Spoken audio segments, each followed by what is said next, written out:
प्रिय मित्रों नमस्कार। मैं ओपी शर्मा ज्योतिषाचार्य यूट्यूब चैनल में ज्योतिष ज्ञान का इस कार्यक्रम नई वेद्या ज्योतिष परामर्श केंद्र में आपका हार्दिक स्वागत है। ज्योतिष ज्ञान के कार्यक्रम में आज एक नए विषय के साथ पुनः आपके सामने प्रस्तुत होता हूँ। आज का विषय है हमारा,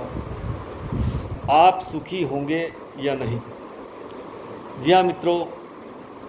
हर एक व्यक्ति की यह इच्छा होती है कि वह सुखी रहे, शांति से रहे, सुख समृद्ध रहे, सभी प्रकार के जीवन के जो सुख है, मानसिक शांति उसको प्राप्त हो। तो जो अनेक व्यक्ति ज्योतिषाचार्यों के पास कुंडली जब दिखाने आते हैं तो यह एक सवाल होता है कि मेरे जीवन में सुख है या नहीं। जन्म कुंडली में जब हम सुख की स्थिति देखने या सुख समृद्धि की स्थिति देखने, शांति की स्थिति देखने की बात आती है तो हम कुंडली का चतुर्थ भाव होता है उसकी स्थिति देखते हैं। तो चतुर्थ भाव जो कुंडली का होता है उससे हम कुंडली का जो चतुर्थ भाव है उसको सुख भाव भी बोलते हैं। चतुर्थ भाव से हमारा मन, माता, जमीन जायदाद, वाहन, शिक्षा का विचार भी किया जाता है। चतुर्थ भाव के अन्य कारक तत्व गुप्त धन भी होता है, छाती या फेफड़े, हृदय भी देखते हैं, जनता का भी विचार करते हैं, वस्त्र आभूषण भी देखते हैं, मानसिक शांति की स्थिति देखने के लिए हम चतुर्थ भाव देखते हैं। सभी प्रकार के जो सुख होते हैं वह चतुर्थ भाव से देखते हैं। चतुर्थ भाव जातक को सुखमय जीवन प्रदान करता है। चतुर्थ भाव खुशहाली का भी भाव है, खुशी जो है ना वो भी चतुर्थ भाव से ही देखते हैं। चतुर्थ भाव व चतुर्थेश यदि शुभ ग्रहों से युक्त दृष्ट हो तो जातक को सभी प्रकार के भौतिक सुख सुविधाएं प्राप्त होती है, शिक्षा अच्छी होती है, माता का सुख प्राप्त होता है, मन की शांति भी प्राप्त होती है, घर मकान वाहन भूमि मकान ये सब चीज़ें प्राप्त होती है, जीवन आनंदमय होता है। तो जो चतुर्थ भाव है उसमें यदि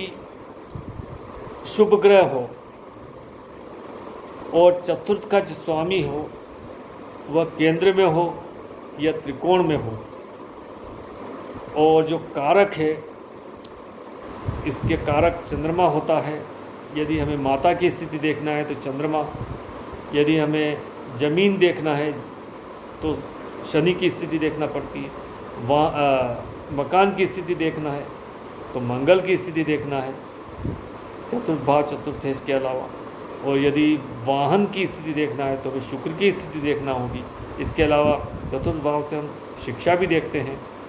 तो शिक्षा की स्थिति देखना है तो चतुर्थ भाव चतुर्थ का स्वामी और बुध की स्थिति देख के हम पता कर सकते हैं कि हम ये चीज़ें सब प्राप्त कर सकेंगे कि नहीं। तो यदि हमें माता का सुख देखना है तो चतुर्थ भाव पर पाप प्रभाव ना हो, शुभ ग्रहों की दृष्टि हो, चतुर्थेश जो है नीच का ना हो, अस्त का ना हो, निर्बली ना हो, डिग्री में कम ना हो, अस्त का ना हो, पाप कर्त्री ना हो, एवं त्रिक भाव में ना बैठा हो, और चतुर्थ भाव पर भी त्रिक भाव की दृष्टि युति ना हो, और चतुर्थ का जो कारक है चंद्रमा वह शुभ स्थिति में हो, नीच का ना हो, पाप कर्त्री ना हो, अस्त का ना हो, राहु केतु शनि मंगल से दृष्टियुक्त ना हो, तो माता का हमें जरूर सुख प्राप्त होता है। अब हम शिक्षा की बात करते हैं तो शिक्षा के लिए भी चतुर्थ भाव चतुर्थेश एवं कारक बुध हमारा पाप कर्त्री ना हो, नीच का ना हो, अस्त का ना हो, शनि राहु केतु मंगल से दृष्टियुक्त ना हो तो हमारी शिक्षा पूरी होगी। साथ में त्रिक भाव के स्वामी चतुर्थ में न तो बैठे हो न दृष्टि युति कर रहे हो, तो हमारी शिक्षा जो प्राइमरी शिक्षा या बेसिक शिक्षा है इंटरमीडिएट तक की, वो ज़रूर पूरी होती है। अब यदि वाहन की बात करते हैं हम तो चतुर्थ भाव चतुर्थेश की चतुर्थ भाव पर वही पाप ग्रहों की दृष्टि युति ना हो, राहु केतु शनि मंगल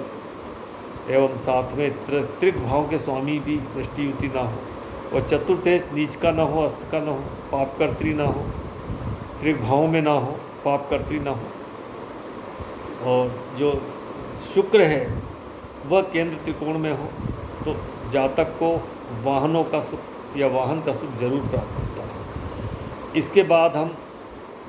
यदि मकान की बात करते हैं तो चतुर्थ भाव चतुर्थेश, ये चतुर्थ भाव में राहु केतु शनि मंगल की दृष्टि युति ना हो, त्रिभावों के स्वामियों की दृष्टि युति ना हो, और चतुर्थेश नीच अस्त का ना हो, अस्त का ना हो, पाप कर्त्री ना हो, त्रिभाव में ना हो, अस्त का ना हो, और अशुभ ग्रहों से दृष्टियुत ना हो, और साथ में जो वाहन मकान के लिए जो कारक होता है मंगल, वह अच्छी स्थिति में हो, तो जातक को मकान का सुख जरूर प्राप्त होता है। इसके बाद यदि ज़मीन की बात करते हैं, भूखंड की बात करते हैं, खेती योग्य ज़मीन की बात करते हैं, तो वही चतुर्थ भाव चतुर्थेश एवं कारक शनि की स्थिति देखते हैं। चतुर्थ भाव पर अशुभ ग्रहों की दृष्टि युति ना हो, त्रिभाव की दृष्टि युति ना हो, एवं चतुर्थेश जो है नीच का ना हो, अस्त का ना हो, त्रिभाव में ना हो, पाप कर्त्री ना हो, दृष्टि में डिग्री में कम ना हो, मृत या वृद्ध बाल अवस्था में ना हो, और साथ में जो कारक शनि है वह केंद्र त्रिकोण में हो,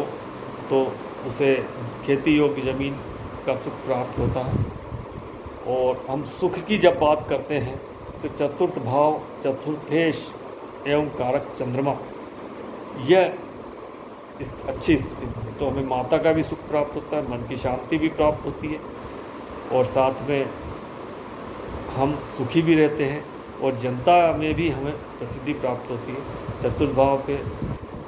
राहु केतु शनि मंगल की दृष्टि युति ना हो, क्रूर ग्रहों की दृष्टि युति ना हो, चतुर्थेश जो है वह कमज़ोर ना हो, शनि राहु केतु मंगल से दृष्टियुत ना हो, अस्त का ना हो, नीच का ना हो, पाप कर्त्री ना हो, डिग्री में कम ना हो, और त्रिभाव से साथ दृष्टियुत ना हो, और साथ में चंद्रमा की स्थिति अच्छी हो, उस पर शनि राहु केतु की दृष्टि युति ना हो, अस्त का ना हो, नीच का ना हो, तो जातक निश्चित रूप से सुखी होता है, मन की शांति मिलती है, और माता का सुख प्राप्त होता है, और